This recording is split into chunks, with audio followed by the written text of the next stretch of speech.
좋은연합감리교회 2024년 4월 29일 월요일 이사야서 17장 통독용 말씀 묵상입니다. 기도하시겠습니다. 하나님 아버지, 하나님을 향한 나의 믿음이 흔들리지 않게 하옵소서. 아무리 분주하고 어렵고 혼란할 때에도 오직 하나님밖에 없음을 알게 하셔서 하나님의 말씀으로 겸손하고 인자한 모습으로 이겨 나아갈 수 있게 하옵소서. 예수 그리스도의 이름으로 기도드립니다. 아멘. 오늘 말씀은 이사야서 17장 1절부터 14절입니다. 묵상 주제는 영적 뿌리입니다. 이사야서 17장 다메섹과 북이스라엘 심판, 다메섹에 대한 심판 예언 1절부터 3절. 1절 다메섹에 관한 경고라. 보라, 다메섹이 장차 성읍을 이루지 못하고 무너진 무더기가 될 것이라. 2절 아로엘의 성읍들이 버림을 당하리니 양무리를 치는 곳이 되어 양이 눕되 놀라게 할 자가 없을 것이며. 3절 에브라임의 요새와 다메섹 나라와 아람의 남은 자가 멸절하여 이스라엘 자손의 영광같이 되리라.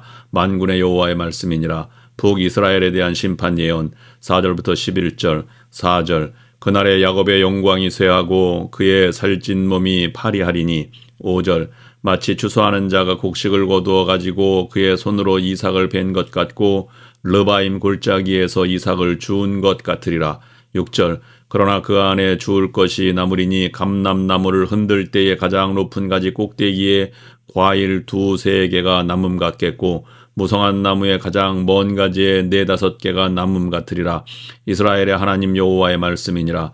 7절 그날에 사람이 자기를 지으신 이를 바라보겠으며 그의 눈이 이스라엘의 거룩하신 이를 뵙겠고. 8절 자기 손으로 만든 제단을 바라보지 아니하며 자기 손가락으로 지은 아세라나 태양상을 보지 아니할 것이며. 9절 그날에 그 견고한 성읍들이 옛적의 이스라엘 자손 앞에서 버린 바 된 수풀 속의 처소와 작은 산 꼭대기의 처소 같아서 황폐하리니. 10절 이는 내가 내 구원의 하나님을 잊어버리며 내 능력의 반석을 마음에 두지 아니한 까닭이라. 그러므로 내가 기뻐하는 나무를 심으며 이방의 나무 가지도 이종하는도다. 11절 내가 심는 날에 울타리를 두르고 아침에 내 씨가 잘 발육하도록 하였으나 근심과 심한 슬픔의 날에 농작물이 없어지리라.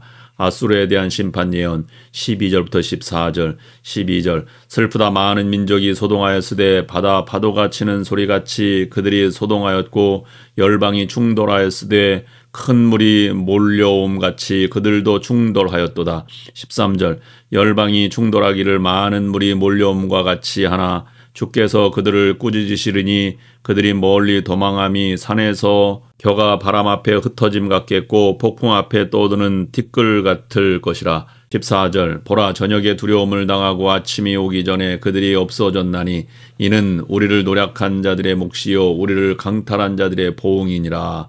아멘. 바람이 심하게 불면 나뭇가지들이 꺾이고 더 나아가면 나무가 뿌리째 뽑힙니다.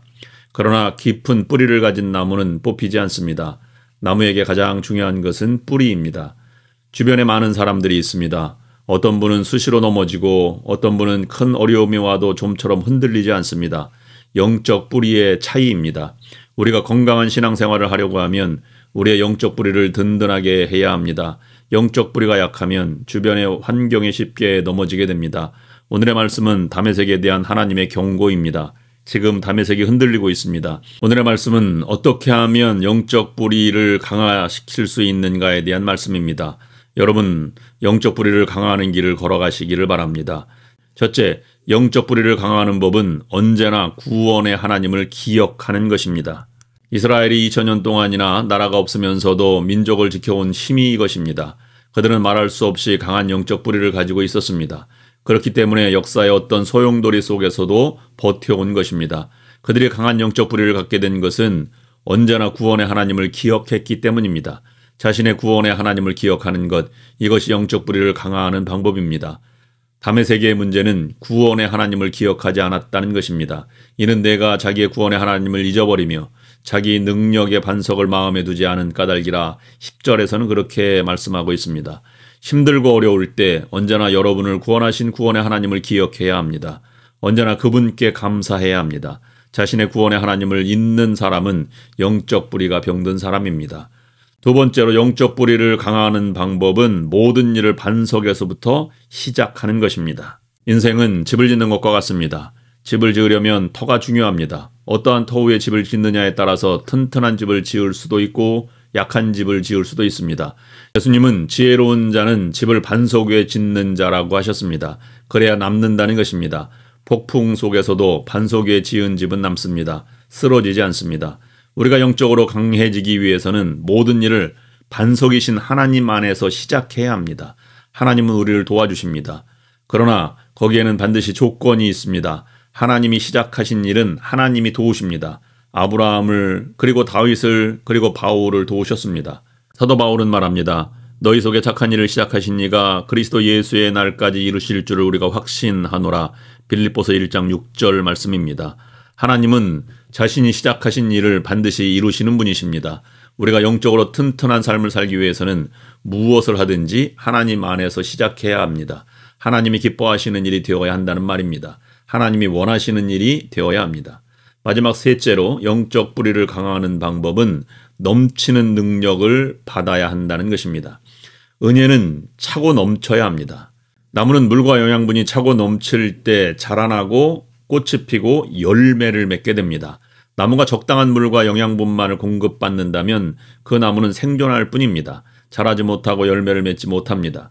우리 그리스도인들이 영적으로 자라지 못하는 이유는 넘치는 은혜를 받지 못하였기 때문입니다.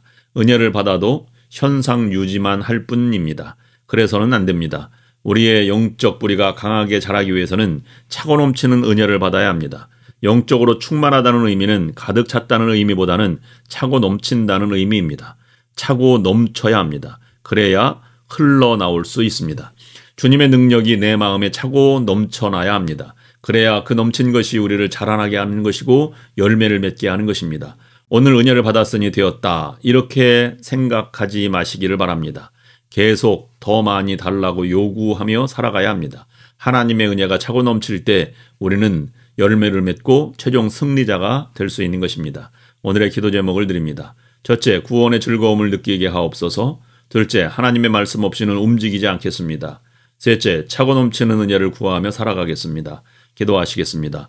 하나님 아버지, 영적 뿌리가 약해져 흔들리지 않게 하옵소서. 그러기 위해 성경을 가까이 대하며 살아가게 하시고 언제나 구원의 하나님을 기억하며 은혜에 감격하며 살아가게 하시고 하나님의 영광을 위하여 최선을 다하게 하옵소서.